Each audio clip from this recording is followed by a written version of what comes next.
So today's video is about Achilles tendinitis. It can happen in sedentary people who don't exercise a lot, and it can happen in runners also. But most people who come to me are people who run. So the most of my talk today will be about Achilles tendinitis in runners, but it also affects sedentary people. Now, Achilles tendinitis. Achilles tendon is this tendon. This tendon here. Can you see it? Yeah, so that tendon comes from the calf muscle. So there's two calf muscles. There's the gastrocnemius, which is the big muscle that you see on the outside, and then there's the soleus, which is the deeper muscle, which is underneath. The gastrocnemius is a fast twitch muscle. It works very fast. It is for speed.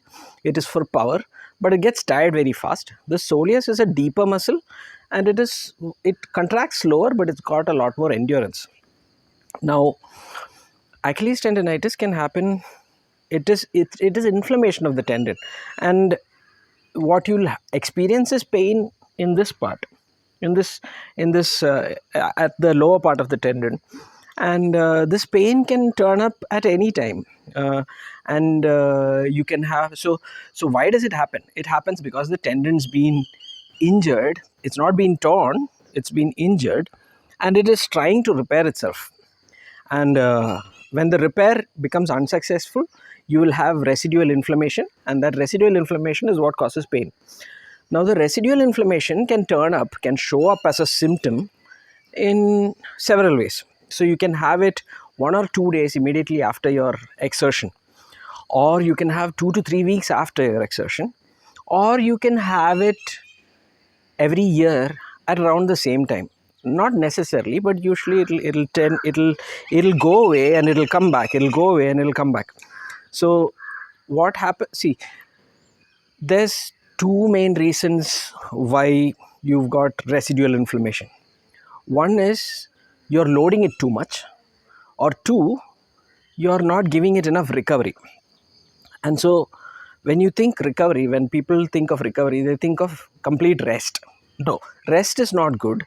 And whenever you go to a regular doctor, or whenever you go to a doctor who's not really used to treating sports injuries, they'll ask you to rest it completely.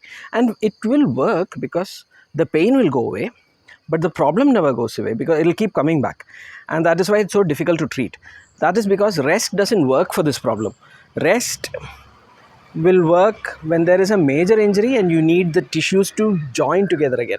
Here, there is residual inflammation. The inflammation has not gone away completely. It keeps coming back. And the reason it keeps coming back in Achilles tendinitis or any other tendinitis is because tendons don't repair themselves very well. They have reduced blood supply compared to other tissues of the body, and they rely on movement to heal themselves. So if you want your Achilles tendinitis to heal, you need to move it. Now, that doesn't mean you go for massive long runs or you go for sprints. No, you need to learn to move it in a way that will help you heal.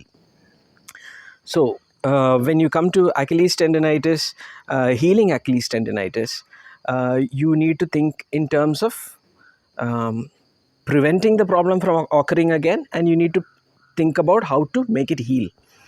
Now, why did it happen in the first place? You can have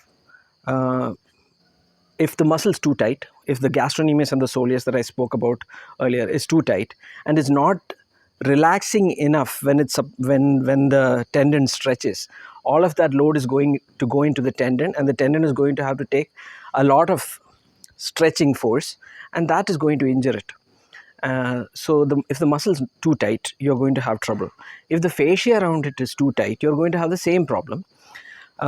So flexibility is important.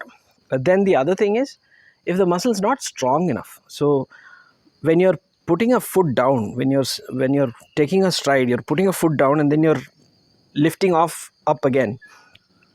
If the muscle doesn't contract and relax enough, again the tendon takes extra load. So you have a muscle that's too tight or a muscle that's too weak. Now, the third problem that you see in Achilles tendinitis is there's a muscle imbalance. So if there's a muscle imbalance between the gastrocnemius and soleus and the tibialis anterior and the dorsiflexors are the muscles that make your feet go up. Now if there's a deficiency in strength there, or if there is an imbalance between the strength of the calf and the dorsiflexus, you are going to have the same problem. Now this so these are the main problems, and this is how you need to correct it. So when you're trying to fix Achilles tendinitis, you need to improve range of motion of the calf, and for that you're going to do calf raises. And so people talk about stretching the calf, people talk about stretching the Achilles tendon, but it's stretching is different and improving range of motion is different. Of course, stretching will improve your range of motion, but instead of a passive stretch, for example, I'll show you what a passive stretch is. So I put my foot up there and I just sit there and wait. Now this is a passive stretch. The muscle is not really working and the tendon is being stretched. This will work, this will give you some sort of a relief, but what you really need is an active stretch. And for that, you get on a step. So this step is not high enough, but this will do. And then you lower yourself under control. You don't bounce. In the beginning, I want you to bring back control of the tendon and the muscle. So you need to lower up, you need to go up, and you need to lower yourself down under control. This is a very slow motion kind of movement, and as you get control of the tendon and the muscle, it starts to heal better. So this active stretching, this is dynamic stretching. It's not a fast dynamic stretching, it's a very slow controlled movement, and you need to do this throughout the day repeatedly, so 20 to 30 reps every few minutes or so. So this is your range of motion.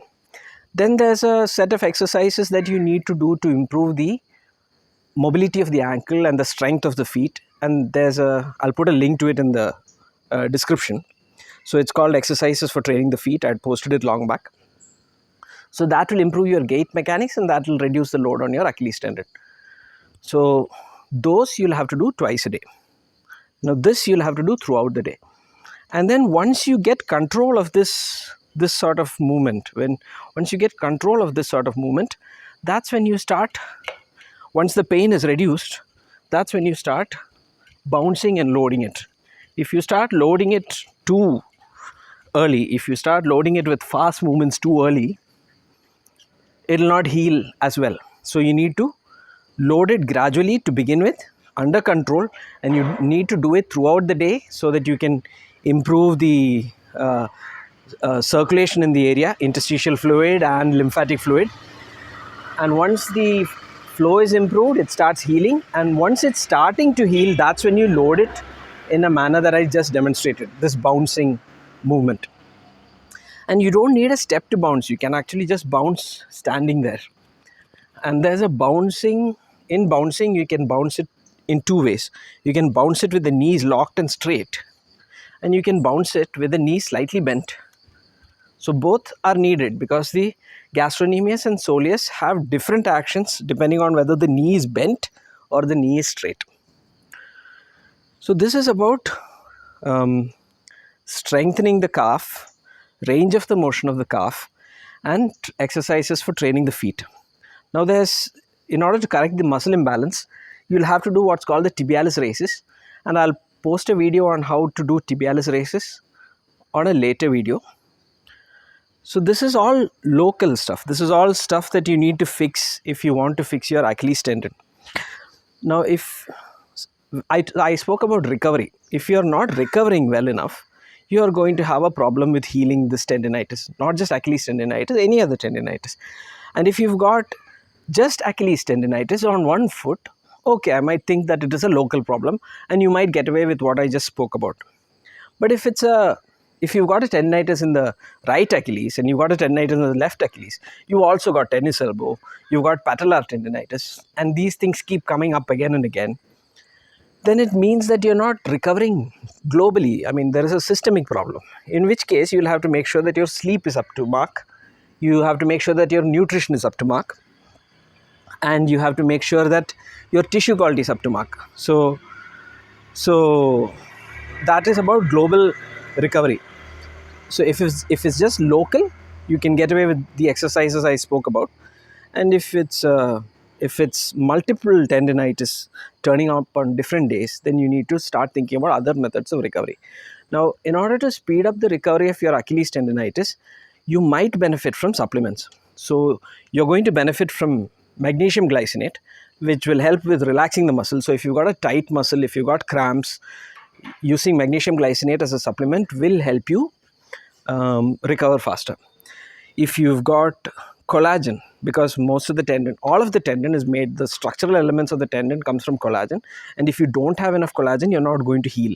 So a high protein diet, especially with collagen, is useful.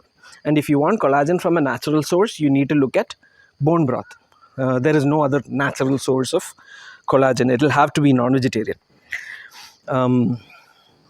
If you want, you'll have to go for vegetarian sources of protein, and then the body will have to take that protein and convert it into collagen for yourself, which is a slightly slower, more painful process. So it takes longer to heal if you don't take collagen directly. Vitamin C is important to stabilize the collagen once it is formed. So taking vitamin C daily, uh, uh, both in the form of natural sources, so plenty of fruits and vegetables, citrus fruits, Indian gooseberry or amla, also using supplements. So vitamin C supplements can also help. B complex is important because it is useful for energy processes and energy metabolism, and people who do a lot of cardio training, people who do a lot of endurance training, are usually short on B complex, and especially if they are vegetarians. So you need to take magnesium, vitamin C, collagen, and you might get some benefit from B complex vitamins. um, Vitamin D is also very important for calcium metabolism and for the synthesis of collagen. So a vitamin D supplement is also important. And vitamin D is also a vitamin that is consumed extra fast when you're doing a lot of cardio training, or when you're under a lot of stress. So vitamin D. So these are the main supplements that you need to focus on when you're trying to heal a tendinitis. And Achilles tendinitis is what we're talking about today. So I spoke about local measures to improve your Achilles tendinitis. I spoke about global measures to improve your Achilles tendinitis. And there will be a video on Tibialis Raises in the future. And be sure to go and look at the exercises for training the feet, which I'll put in the comments. And if you've got any other questions, please post them in the comments. If you like this video, please share it with your runner friends, and so that they can also ask me questions and make me improve my talk about Achilles tendinitis. So if there are further questions, I'd like to answer them. So that's all for today. Thank you.